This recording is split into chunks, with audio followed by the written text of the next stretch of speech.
Probably one of the most important things I had to come to grips with was accepting the fact that most of my refutations towards God were emotional.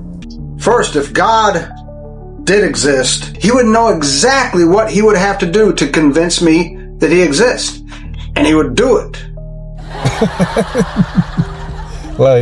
Like, how do you know he would do it? That would mean that he is the smartest, most logical being. And he would know that the wisest thing to do would be to make himself known to everyone.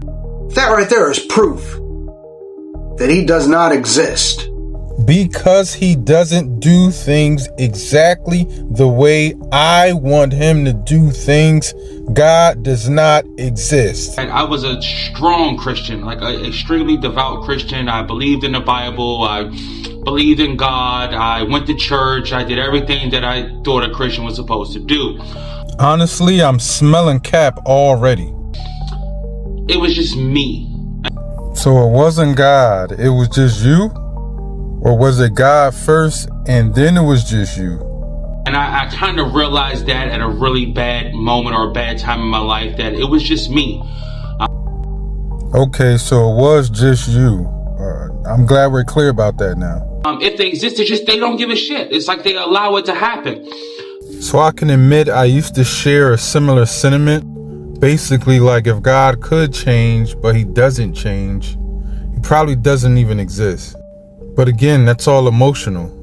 How do I actually know what God would or wouldn't do? I can only speak from the perspective of what a human would or wouldn't do, not a God. You'll notice that most of these refutations are saturated with, if God were real, he would do things the way I would do them. You'll see that pattern continually. Being an atheist shifts my focus to this life.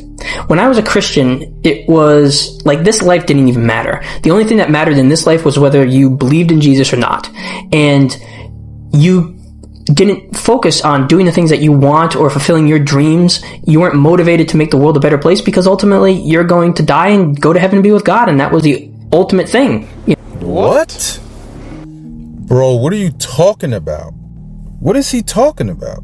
If being gay was a sin like I thought, it was the only sin I knew of that God designed as a built-in feature in some humans that could not be changed with any level of effort.